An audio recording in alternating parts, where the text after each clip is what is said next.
just in case. This meeting is being live streamed. Good. I hope it is. Leave meeting. Yeah, leave meeting. Well, okay, so today's topic is I didn't say anything. Okay. Okay, sorry. There we go. All right, sorry. It the live stream came up into my ears like, it's delayed, and so I was like, wait, what's happening? Who's saying this? Anyway, we're good. Yeah, it was me. In a previous life, it's like Bill and Ted. Isn't it Bill and Ted's Excellent Adventure? Sure. Yeah. Where they had to like remind themselves to leave the key there in the pack. Here we are. Hey, here we are. Okay. Well, so today's we're talking about yesterday's worship fertilizer, which is dodging decision disasters. Sometimes I'm just too preachery to not use alliterations. It's so terrible, but the reality is leaders make decisions all the time, and that's just what we do. We are decision makers. If nothing else, we are having to make decisions, small decisions. Should this song be an A or A flat? Should I pick this song? Should I let this team member on the team? Should I take this job? Should I have this conversation with so and so? Like, we're making decisions all the time, and that's because leadership is influence. That's a big part of what we do. And so, but the reality is that we don't live compartmentalized lives, right? So we are worship leaders, and that's part of our job, part of our decision making. But like, we are humans, and we have life, and we are making decisions about all kinds of things. Where to go to eat, what kind of friend to invest in, where to live, what school to send our kids to, or where to homeschool. Like, we're just making decisions all the time. And so, for me and my family, we had this thing. It's not even tomorrow; it'll be a week. We were just going along our merry way. Meeting some people that have a goat farm, and wanted to find out about goats, and maybe can we raise one, maybe can we buy one from them. Well, turns out that this beautiful 25-acre property has an old house on it, that we could rent. And so the last week we've been in the flurry of this unexpected decision. Do we want to go there? Do we want to live there? Do we want to move into this house? We have to rehab it a little bit. And it's a whole different place a whole different kind of place than where we are now. And the backstory is that, so we moved here, it'll be 2 years ago, next Wednesday, that we moved here. It's crazy. And I was just looking at kind of our timeline of saying, we're going to go start here. We're going to go to language school first, and then we're going to go to live in our friend's house. And then we're going to move to the property that God's going to provide us on January 1st. And that was the beginning of 2019. And, we had places in our sights, but nothing ever worked out. And so we've been living in this small, 700 square foot apartment with one bathroom and 8 kids. It's like that space behind you, Mindy, that's our house. That's the entirety of it right there. Anyway, so we've been here, and like happens, I think, kind of often in leadership, in life, in transition, things happen suddenly. Sometimes there's just a long progression, but sometimes, like, we've been praying, asking the Lord, God, we really want a property of our own. We want a place with lots of land, with woods, with pine trees, with a view of the city, with enough space that we can bring people and host people there. And you're praying this and praying this and praying this and having a certain idea in mind. We were thinking we were going to buy a place, which is obviously a huge investment, and suddenly this opportunity pops up, and we wouldn't have to buy the place. We were just renting it, and it's a very fair rent. It's literally $150 more than what we're paying for our little tiny place with no land, or very little land. And it has a bunkhouse that will sleep 24 people, with showers, and bathrooms for guys and girls. It has a chapel on it, has a dining hall. Like, it has everything that we would need to host teams of worship leaders and worship teams, which is what we've been dreaming about doing since, before we got here. And so it's like, it checks off so much of these things on our list, and we're still like, but it's like a half hour away from where we are. So we have some good friends that are right next door, and we'd be half an hour away from them. Our kids can't go walk up to their house, and nobody's going to pop into our house because the house is like in the middle of this 25-acre property. And so it's kind of isolated. It's going to take some work. What are we going to do with that? Like there's a lot of things that we don't know yet. And so we've just been swimming all week in like decision. Should we do this? Should we not do this? Should we do this? Should we not do this? Lord, are you calling us to do this? And so on Saturday, I pulled out this decision-making guide that we had created 6 years ago to help churches when they're trying to decide between candidates to hire for worship leaders. And I found it completely helpful because, a decision is a decision. And so I'll walk through kind of the basic assertions that this makes. So that the resource is based on a book called Decisive. Chip and Dan Heath write these really fascinating books. They're super easy to read. They're interesting to read. They're full of research. They're very research-based books that don't feel like research. It's like a research-based book that feels like a novel. Like it's just interesting, and the anecdotes that they share are really interesting. Anyway, so they wrote this book called Decisive, which they assert that there's 4 they call them villains, decision-making villains. So as you're listening to this, I want you to think about the decisions that you're making or that you have made or that you're going to be needing to make. Think about how this has played out. So there's 4 villains, four things that can sabotage your decision-making process. So the first one is narrow framing, or in other words, like I'm only going through looking at one thing. And a simple example of this is saying, we often say, well, should I do this or this? And you would make a better decision if you would just get a third option in play and say, well, or instead of thinking just about these 2 ideas, what about a third option? What could option C be? And let's talk about that. And that suddenly might make A or B seem a lot more like the right choice, right? So we're in trouble if we get to narrow framing. We only have these 2 choices. And with churches, it's that way a lot. Like, let's say they have 2 people that have applied, and neither of them are like, they're like super excited about, or there's certain good things about, that's just not a perfect fit. And they force themselves to make a decision based on those 2 people. And I'm like, well, could you wait another 3 months? Could you have some more conversations with some other people? Is there any other way to widen your framing and say, you know what, it's not just these 2 options. There's more. If you're a worship leader looking for a church, it's like, well, should I take this job or not? Should I take this job or not? There's other jobs out there. You don't maybe know about them yet, but there are other jobs out there. There's other churches looking for worship leaders. So narrow framing is the first villain. The second one is our own confirmation bias. And there's the confirmation bias simply states that we are always looking for information to support what we already think is true. So if I'm expecting to see, I don't know, trying to think of a good example. I was like, if I'm, I don't know, like we have this thing in the back of my minds that we always are going to say, I knew that was going to happen. Right? I knew this is the way it was going to turn out, because we have a bias, and that's fine, but we're always looking to confirm that bias. We're always looking for information. And so there's strategies you can take, and we'll talk about this in a little bit, but they outline strategies that you can take to actually avoid your own confirmation bias. So that's the second villain. The third villain is short-term emotion, which is being swayed by emotions that will fade.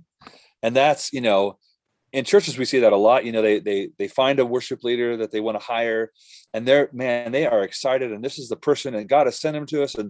And as coaches, we're sitting over here with some red flags being like, did you notice that they don't play any classical music and you guys have a blended service? Did you notice that they have this in their track record? And you really need that for this.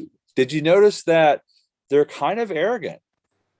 Oh yeah, but it's like we dismiss the facts because we have this short-term emotion. And so how is it that you can attain some distance before deciding emotionally about something, and so that you can make a better decision? So that's the third one, short-term emotion. And then lastly is overconfidence. We have too much faith in our own predictions. Like we think we know what's going to happen, and we have this overconfidence, hubris, as they call it in the business world. We think we know more than we do. And so there's strategies that you can implement. I love this whole concept is so fascinating to me personally, because it points out, oh my goodness, these are things that I didn't think about in my decision-making process. I'm not thinking about decision-making. I'm thinking about my decision, right? You see that difference. We get stuck in, I'm not thinking about how to make good decisions other than just seek the Lord and seek some counsel and hope for the best. Like, no, hold on a second, back up. Let's look at how we make decisions and make sure that we implement some of these strategies so that we make great decisions, right? And so that's why I pulled the paper out and said, okay, I need this right now to make this choice. Why we feel like God is leading us here, or are we feeling God is not leading us here? So the sorry, just some. No, I thought somebody said something. So the four overarching categories as strategies to counteract that is, instead of having narrow framing, you want to widen your options. Instead of having falling prey to our own confirmation bias, we want to reality test our assumptions. We'll get into that in a second.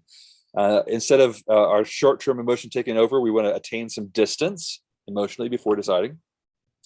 And then instead of being overconfident, we want to prepare to be wrong.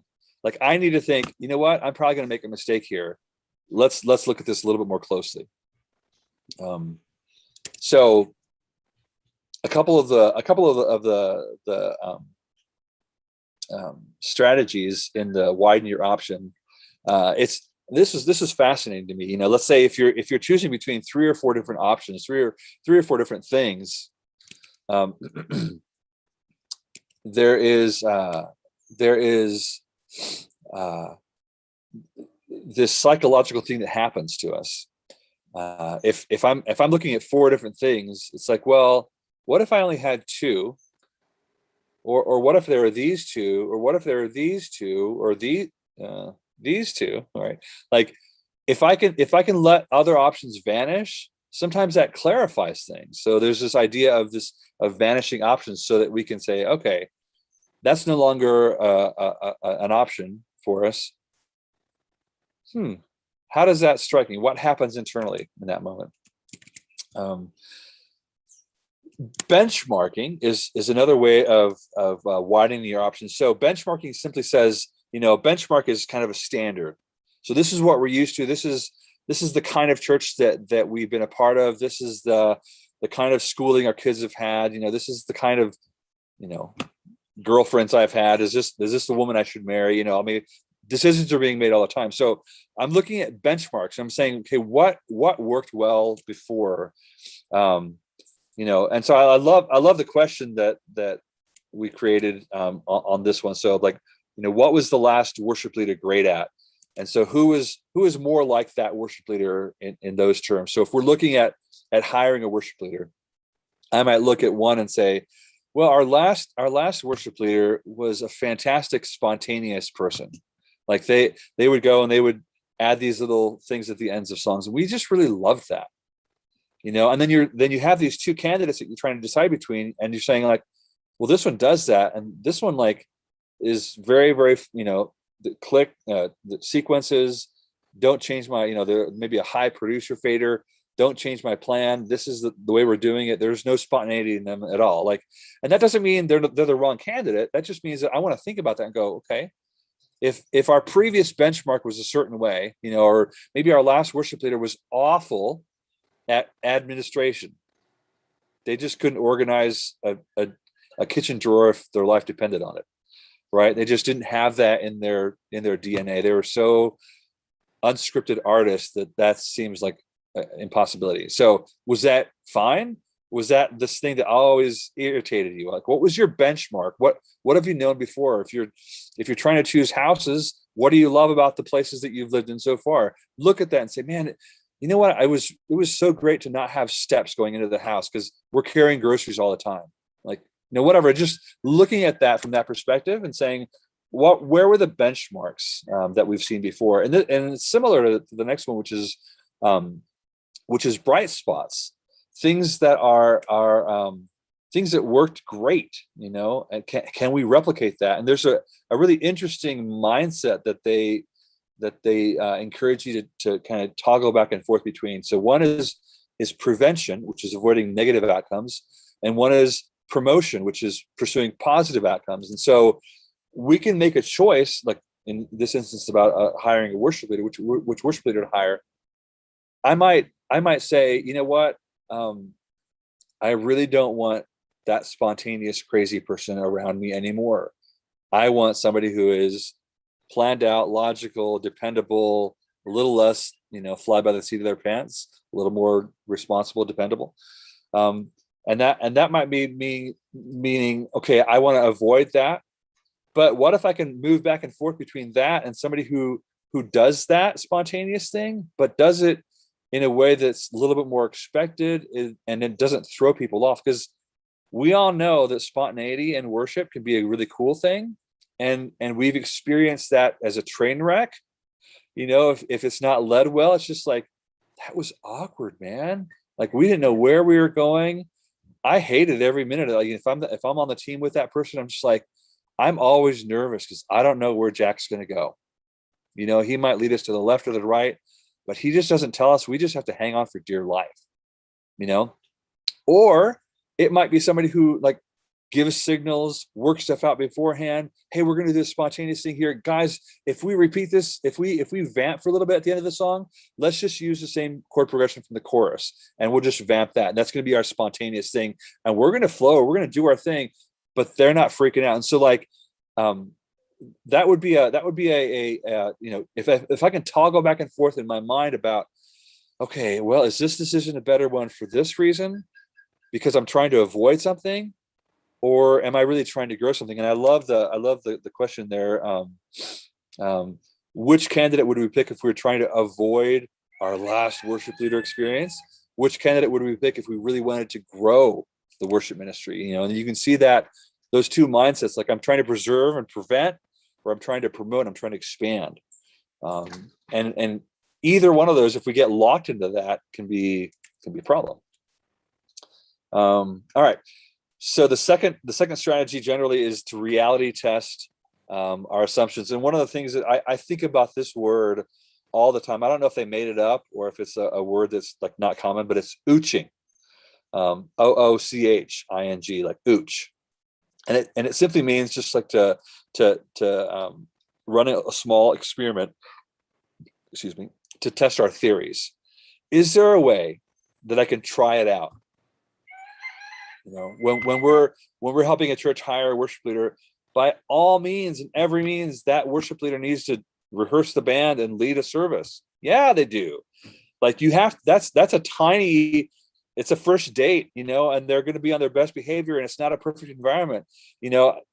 Sometimes, like, we're working with a church right now that is doing a 6-month ooch with a candidate. There's a church that we just worked with that for the last 2 months, the worship leader was there kind of as an interim person with the idea of, hey, is this going to work out?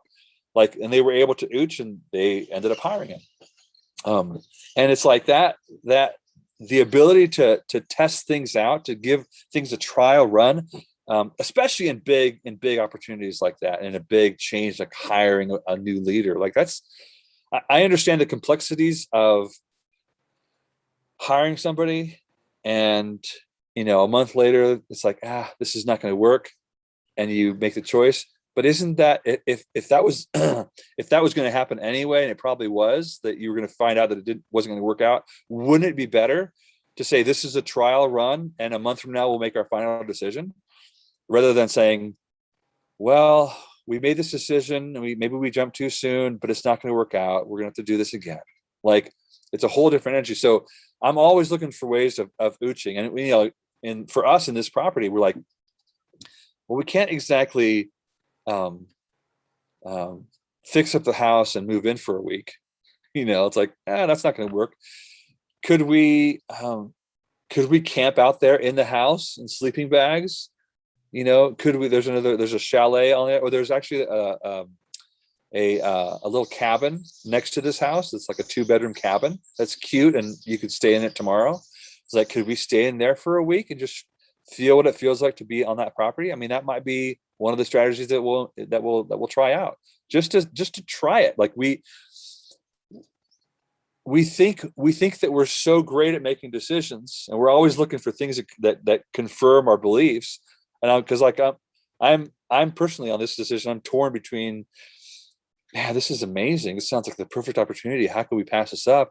To like, oh man, this is really scary. Can we do this? Like, is this the right thing? I have these questions, and like, what if we try it out for a week? Let's just live there. Let's just ask if we can stay in that cabin for a week and see how it goes for us. I just remember there's no kitchen in that. So we'd have to figure out a strategy, maybe just get a little gas cooktop, but you can find a strategy to fix that. Like if we just need a gas cooktop and buy a little refrigerator, like we could do that for a week. Anyway, glamping.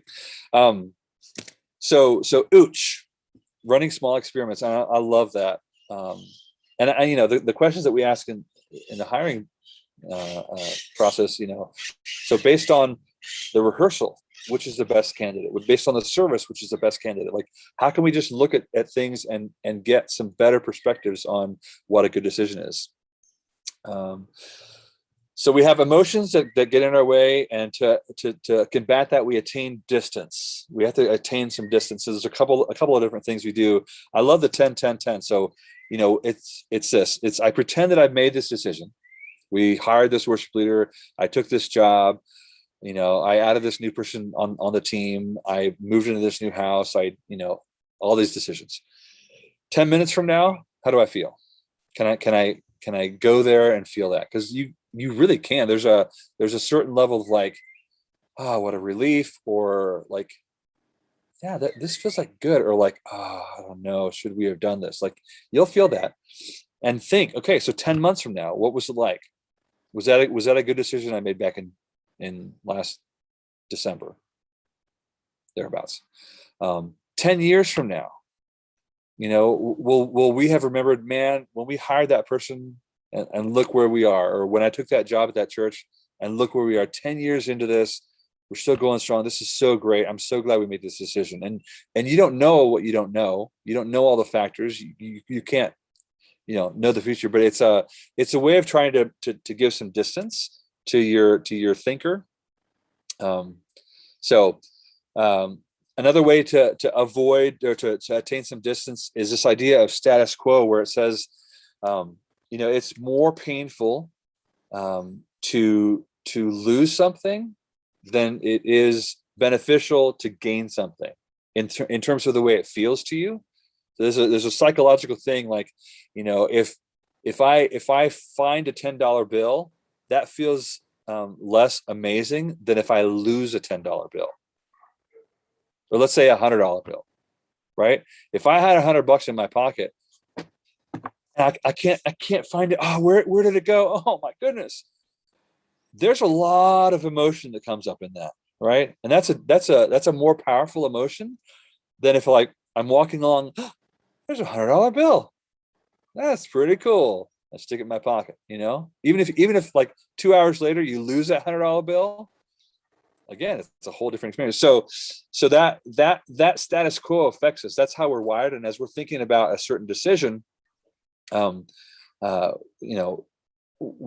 the one of my favorite questions, and I don't know if this is in their book or if this is an Andy Stanley thing. Anyway, it's a common leadership perspective. If you're the leader of an organization or of a team, and you're struggling to make this decision, one strategy can be to say, well, if we are fired tomorrow and some new person came in, took my position, and had this decision to still make, what decision would they make? what, it's the what would our successors do question.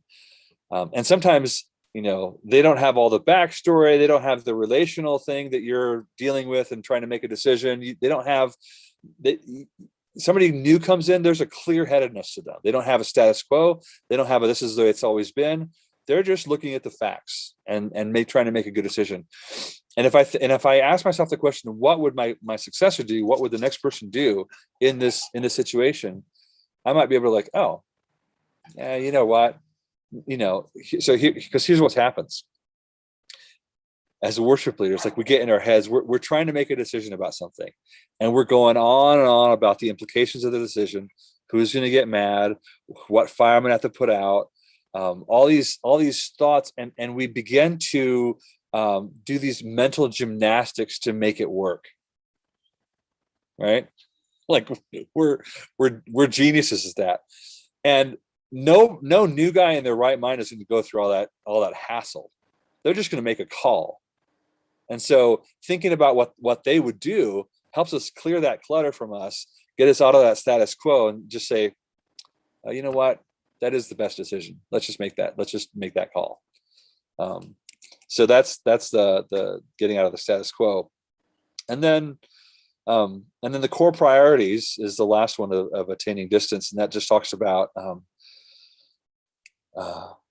when you look at a deep level, what resonates most at a deeper level with you, with this decision. So for us, part of our call to Costa Rica was to have a place where we could bring teams in. Hey, Maya, the dogs. We wanted to have a place, and for 2 years we haven't had a place. We've had, I think we had 4 or 6 friends before we bought air mattresses, because we bought air mattresses now, but sleeping on our floor, in our 700 square foot apartment, for the night. Hey, you guys would just want to spend the night? Yeah, okay, cool. Just, and now we still have 1 bathroom. We've tried to do that. We've tried to be faithful in walking in our call as much as we could. But at our core, we are hosts. We love to have people into our home. We love to take care. We love to have worship times. And we've done that here in my little fire fort area. But the property that we're looking at is made for this. It fits the core of who we are, and so that helps us make a decision, because we've made it, I just put light, these light bulbs. I just put these light bulbs up. They're all around, and at night they're just beautiful. We're making this work, but that place is but that place that is built to host people, and you can tell that it's for 35 years. The people that have lived there have wanted to minister to others, and you can just feel that, right? Anyway, so that speaks to the core priorities, things that are important to us. How does this fit with things that are important with us? And that's the one. And then the last one, and then we'll talk about specific things that you guys want to talk about, decisions. Number 4 is prepare to be wrong. You're overconfident, so you fight that by preparing to be wrong. So one idea is to bookend the future.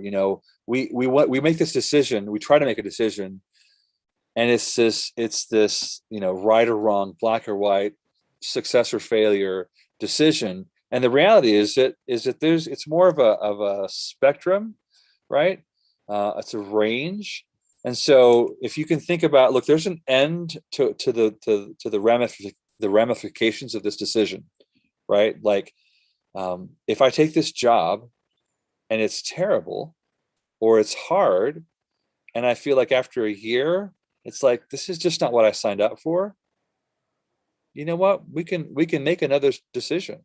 It's a cost, yes, and you don't want to do that a lot, but it's not this forever thing. And so if you put a range to it, and not just think of this is the last decision. So a couple other things, perspective, hindsight. So hindsight is 2020, right? Things are so clear behind us, like, oh man, if I would have known about that, even things as little as like, I chose this song for Sunday. That wasn't a great choice. Like people were like, nobody was singing. It was terrible. And I might have looked at you and said, I could have told you that. I don't like doing Need to Breathe songs either. Just kidding. Just had to get my daily Need to Breathe punch in there. But can I look ahead and go, tomorrow, am I going to be glad that I made that decision? That's the kind of thinking that I want to do to prepare to be wrong, because I'm overconfident. That's just the way we are in our decision making. So perspective hindsight, we just hired a new leader. Why did that happen? What was the reasoning behind that? But I have to, it's not just a pros and cons list, because that's not going to help me that much. It's, I made this decision and this is why I made that decision. If I can talk myself through that, we can discuss as a group. If I'm making a decision in a group, how do we come to that decision? So that's perspective hindsight. Pre-mortem is a different idea, and it says the negative way. So it's like, imagine 6 months from now, I realize that was the wrong decision. These are obviously bigger decisions. So it's like, if 6 months from now, I'm like, oh, that did not work out. Why didn't it work out? Let's talk through that. And because that's going to bring up my fears, it's going to bring up these like, I don't know. And so, for me, it would be helpful to write down these are the reasons why 6 months from now, like, this was the stupidest idea we could have had to move to this place. I need to write that down, because it's going to help me. The thing I love about these things is that it might not change the decision, but it might inform the way you make the decision. So let's say I'm looking at a worship leader and they have all these things to them, but they're short in this area. And I'm like, man, if I'm asking this question and I look 6 months down the road, we might fire this worship leader because they lack this thing. So if they have all these other things, but they are missing a piece, and we're all missing a piece. Let's be honest. What can I do? You know what? What if I get them this class? What if I sign them up for some coaching? What if I intentionally assign somebody from the congregation to walk with them? Maybe their spirituality seems a little shaky, or maybe not in line with our church, and that might be a rub. In 6 months, we might have to fire them. Well, I'm going to take one of my people in my church, one of my elders, and hey, you're assigned to this person. Walk with them. Meet every week. Just pray together, get to know each other, and strengthen this person's weakness in that area. But I wouldn't have thought about that if I wouldn't have thought forward and go, okay, 6 months from now, we realize it was a failure. Why? And write this down. Worst case scenario. Have a buffer factor. And that's another way to challenge your confidence. This is similar, in terms of getting coaching for the person. But churches are notorious for thinking that a worship leader who can do XYZ, has it all together, has everything they need, is just fine. And they kick them into ministry, and when they fall on their faces, like, what happened with that? They're like, no, there was no buffer zone. There was no space in there. You didn't provide anything for them to be successful. And we just have to do that. We have to think about that.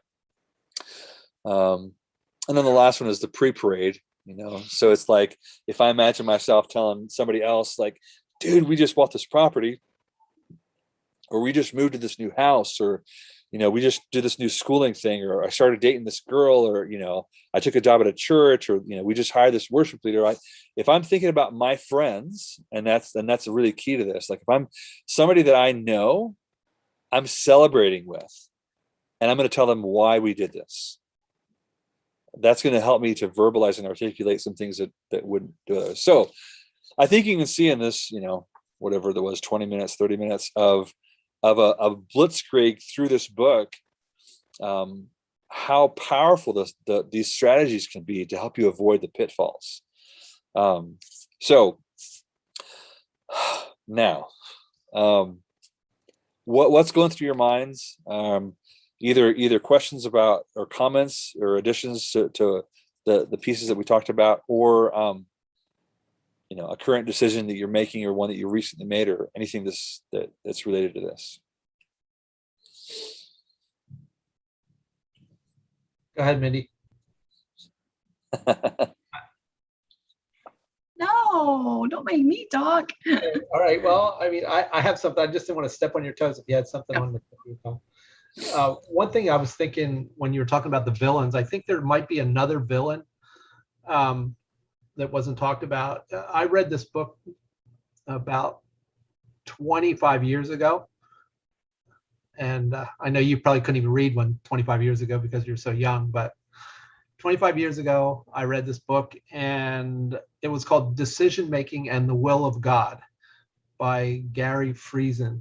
And it was a different look at the will of God. What he basically was arguing against was what I'm going to call the bullseye villain, like where there is only one exactly right decision that you can possibly make, and it can handcuff you. It can make you like indecisive, and like if you think like I got to do this thing, I have to do the exact right thing. I have to marry the exact right girl, and instead, what he did was he drew a picture of it.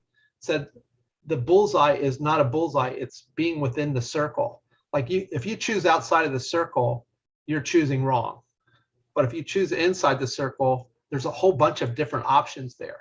And basically, like there may be the choice of you're looking at two jobs, and one is, or not even to make it binary, you're looking at 5 different jobs that you might want to have. And if you say, well, I want this job, and if that job doesn't present itself to you or you can't get it, then it's like you feel like, all right, well, I got to wait until that job becomes available again somewhere else so that I can get that exact thing. And so I was thinking about that when you were talking about the villains. I thought, well, maybe this bullseye villain would be something. It's not exactly widely accepted though either. That concept is not, everybody doesn't agree with that. Some people think that there is the exact bullseye that you need to hit every time you make a decision, and I'm not sure about that. So anyway, that's just something that came to my mind as we were talking about that. Yeah. And I think what you said about loss being more potent than gain is like, I never thought of that before. That's absolutely true. You know, finding $100 bill is cool, but losing $100 bill is horrible. You know, it's like, so yeah, I get that. That was good stuff. I like that. Yeah. No, that's cool. I mean, that bullseye thing, that would probably fit in the narrow framing if I'm going to fit it into one of those things. Yeah. I think the way I've heard it talked about, Chip and Dan Heath, I don't know that they were Christians, so this is not a Christian book. This is I don't know what category it is, but what I've heard about it talked about is there's the general will of God, and then there's a specific will of God, and you can't be in the specific will of God if you're not in the general will of God. If I'm making a decision and I'm doing a seance to like get some wisdom from the ages, bro. Is that wrong? Yeah. Thanks, Kev.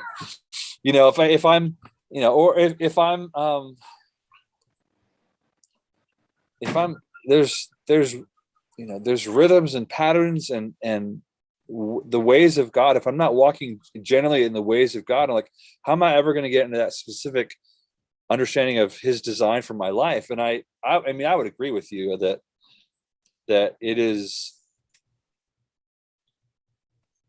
I mean, even in this, the decision we're making right now. The other day, we were in prayer, my wife and I, and worship together in the morning, and we both, we're trying to say like yes or no, God, yes or no, which is not a great question to ask, right? I mean, on some level that's fine, but in that time we both had this sense of like, it's not like, is it okay or should we do this, Lord? We had this feeling of like God is saying to us, I'm inviting you. You have the option to do this, but it's my invitation, which is, that interestingly did two things like for us. And one is like, there's a kind of a deep sense of peace to that. Like, okay, Lord, well, if this is your idea and not like, hey, Dad, can we do this? But like, no, I set this up, because partly because of the whole unexpectedness and the suddenness of it, and the way that it fits so well with how we've been praying for a couple of years. But so that it settled us, but then it almost felt like, oh boy, God's given us an assignment. It wasn't just like a place to be, a place to live. It's like, no, this is an assignment that you can choose to take on. If you choose to take it, this message will self-destruct. And we're both kind of like, oh, getting on the roller coaster here. That's what it feels like. And so, Don't you feel like if that's an invitation that you can't turn it down? Like it's like irresistible grace or whatever. It's like, could Lazarus stay in the grave if Jesus called him out? I'm inviting you out. Now I'll stay here. I'm dead. It's like, don't you have to go if God invites you? I think it depends on your. I think it depends on your theology. Like, what are the rules? Right. And I feel like if we feel compelled to do something, the invitation feels like a gentle compelling. And is it like, though, that like God invited you to something? He said, I made this for you, and I'm inviting you to come, and you're like snubbing him if you don't do it. I'm thinking it's more like if I look at it and go like, I don't know if I have the faith for that. And I realize you can give me the faith, but I want to respond to your invitation, but right now I can't. These are my fears, and change my heart, change my mind, and change whatever you have to in me for me to be in the full of it. And like I feel like there's like God's best, and then there's God's like good. I mean, this is good. It's like, Paul said, everything is permissible. Not everything is going to help you. Yeah. There's a lot more freedom than I think we think, and then a lot of churches and church leaders like teach us to believe. Like you said, like it's not like just the one. It's like, no, there's options, man. Okay. So there's no there's no sense where you would feel like, man, if I don't do this thing that I think, like, you've got A and B in front of you. A is the new thing, B is stay where you are, and both are inside the big circle of God's permissive will. God allows you to do either one of those things are acceptable, but if A is better, like in as far as God is concerned, like he said, I made this specifically for you, and now you're kind of like turning me down. Is that a lack of faith? And is a lack of faith in any way sin? Like, do we sin when we don't do what we know? Like, I'm thinking of my long time ago, 4 or 5 years ago, 5 or 6 years ago, 7 years ago, I was presented with the possibility of 2 different jobs, and I really liked the one job, but I felt like God wanted me to take the other job. And I was telling myself the whole time, either one of these are good. Either one of these are what are acceptable in God's sight, because I'm both be doing what he made me to do. I just like this one better because it pays better. It's a better scenario. I'm not having to fix a whole bunch of mess.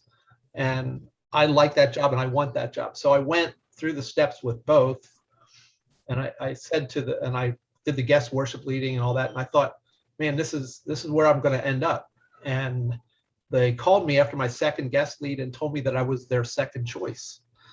And they don't have a first choice. So they said, we really, I think it was their way of telling me I was too old for them, but they didn't say that. So, but anyway, So you couldn't take him to court. I felt like God wanted me to take the other job all along. Mm-hmm. And it was one of those things where God prevented me from making a stupid choice by not having them say, yeah, we want you to come. Mm-hmm. I felt like that's one of the times in my life when I felt God's hand most directly on my life. And I feel like if I had chosen that and I had both options available to me, I would have been, for me, I would have felt like I'm not doing the right thing here. And so I don't know if that's similar to what you're looking at or thinking about now. But Mindy, I know you have something to say, so go ahead. I was sharing this with the worship leader group, and they were saying, "Do you hear yourself?" I was going to say, didn't Rick Taylor jack you up and be like, Taylor said, "Do you hear yourself? You hear what you're saying? You're saying that God wants you to do this, but you want to do that." And how much sense does that make? Nineveh. So I was exhorted by them. But when he said that to me, even after he said that, I was like, well, they're both acceptable. They're both inside the circle. You know what I mean? Yeah. And so I feel like in a little way that could be something that you should be thinking about. Yeah. Well, I mean, it's I'm not trying to tell you what to do, obviously. No. Yeah, no, I appreciate it. I feel like it's not so much like I feel like God is saying this and I'm going to go this way, or I don't have the faith for that. It's more like you said this, right? Like, as I was praying this morning, like, God, would you confirm what we feel like we're sensing? Would you say it to us again? Mm-hmm. Would you tell us again that this is your invitation, and to give us something, maybe another fleece, something that we could say, well, Lord, if this happens, that's a confirmation for us. We want to know that, because we're humans, and you grow in confidence over a lifetime of walking with God, of hearing his voice. My sheep hear my voice. Like, that's a deal. And yet you're still like, am I really hearing this right?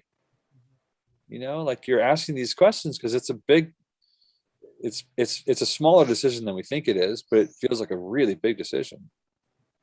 All right, come on, Mindy, your turn.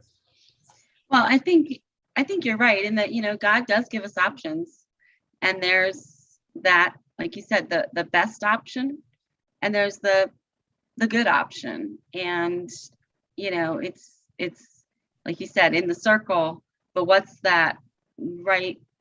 What is that, the best one that he's calling you to? And I think it takes that leap of faith and that trust to know that if you're feeling that this is, you're seeing how he put this all together, and it's what you've been wanting, and like, then maybe he is just calling you to trust him, even though you're still, I think that's normal. We're going to have, whenever we're stepping outside of our comfort zone for anything, growing our comfort zone, we're going to have those reservations, and we're going to have those normal human fears. And so that's where he wants to grow us. And, if there's like no red flag saying, this questioning whether or not it's God, then yeah, I think it's, but I think too, it's always good to think about, what if I don't go this path, how am I going to feel? Am I going to feel kind of like what you said in those 10, like, am I going to feel regret? Right. If it was like taking it away tomorrow, it's not an option now. How would you feel? Would you, I know we would do that. I've done that in the past with just buying houses. It's like, if this house, someone else came along and bought it, how am I going to feel if it wasn't now an option? Am I going to be like, darn it, yeah, I should have, so that. Something that like a wise man shared with me one time. I had come to him saying that, this was 30 years ago, probably. I came to him and I said, I feel like God wants me to do something like important. And I had this, I think it was a self-importance thing that I thought, I don't know what it is, but I know there's something big out there that God really wants me to do. And he said, you know what God wants you to do? He said, he wants you to basically, when we're talking about this, make decisions that honor him. And he said, every little tiny decision that you make can either honor God or dishonor him. And you need to choose that. And that's your big thing. He said, if you follow God and you honor him in everything that you do, that's a huge thing. There might not be any like grandiose thing that you're going to do, but that's big to be able to say, I'm going to honor God in every little decision that I make, and every decision that you have an opportunity to honor God or to not. And so I'll never forget that. It was like an eye opener for me, because it was like a relief, because I kept thinking like, man, what does God want from me? He wants me to do this thing. And this thing is like, it's so simple. Do what he wants me to do every time. Yeah. Not that I have done.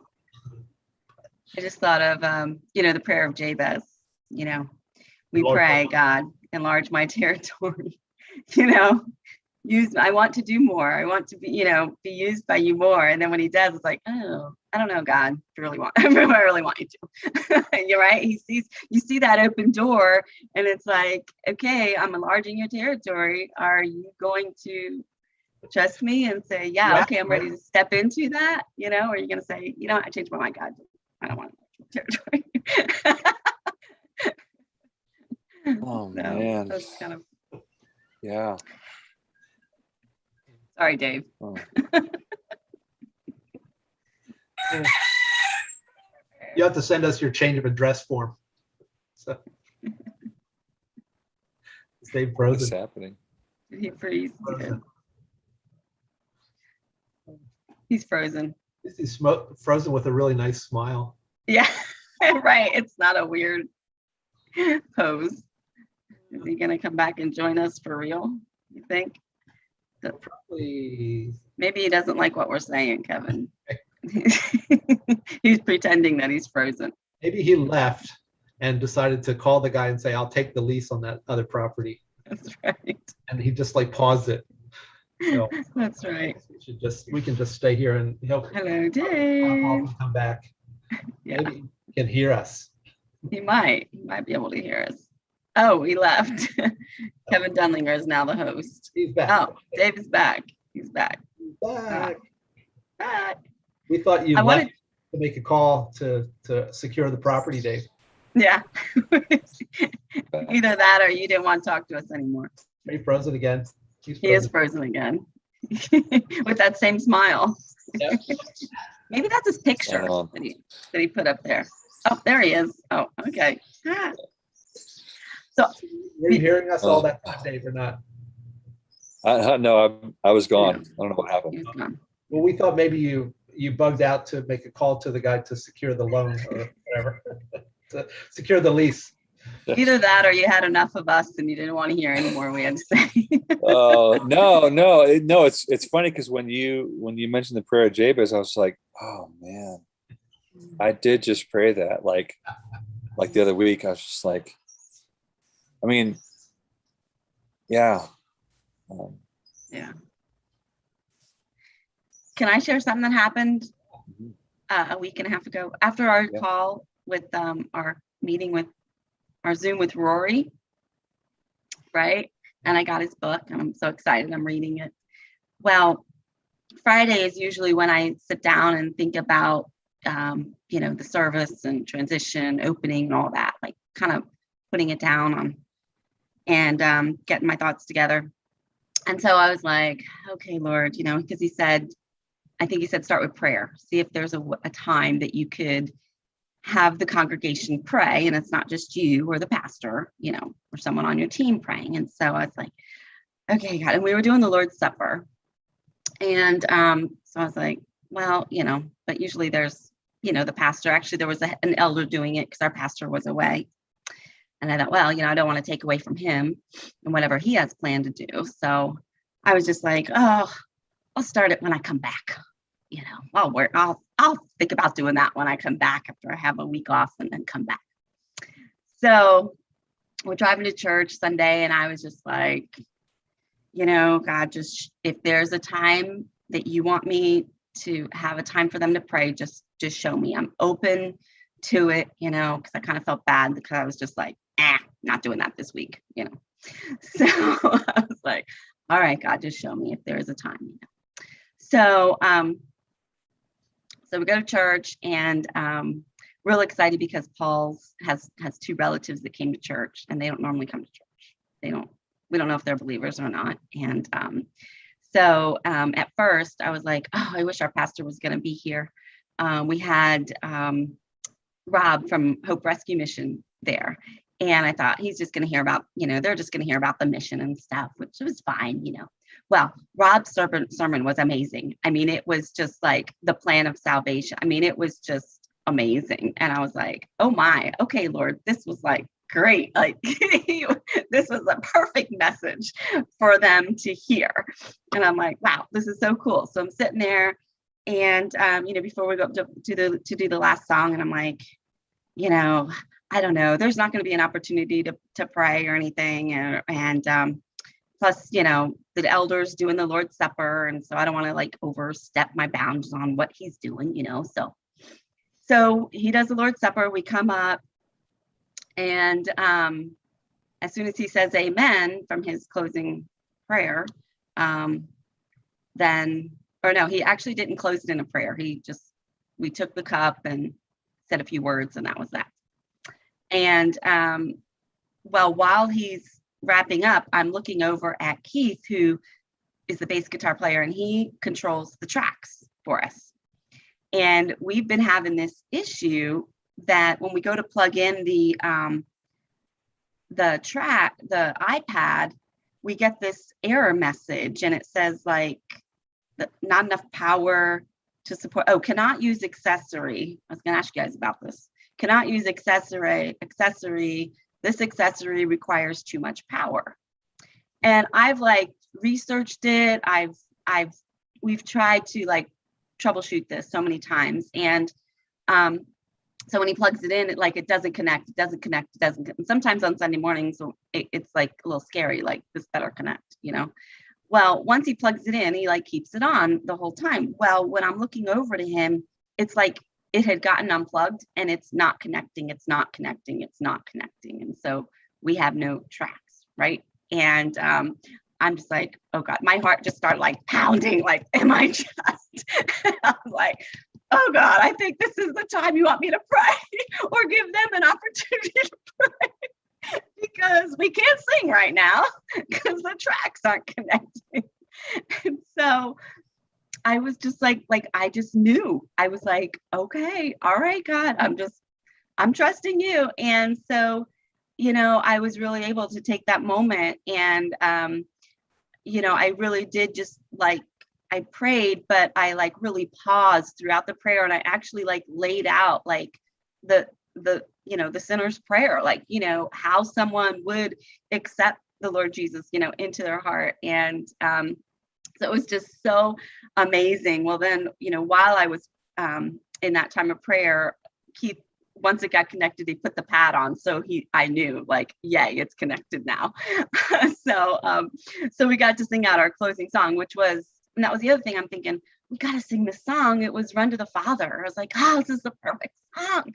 Like, we got to do it. And so we did. And I don't know what happened in their hearts, that day, obviously, but I was just like, wow, it really did give them an opportunity to accept the Lord into their lives if they chose to and wanted to. And so afterwards I said to Keith, I'm like, Keith, do you normally unplug that like in between? And he's like, no, I tripped on the cord and it unplugged. And I was like, oh, that was God. That was God. Oh, that's great. That's so cool. So, yeah. I tripped on the cord. Yeah. Got it to work. Yeah. Oh, that's cool. Yeah. That's exciting. Cool. Well, I'm gonna leave it at that, and we'll talk in 2 weeks. Okay.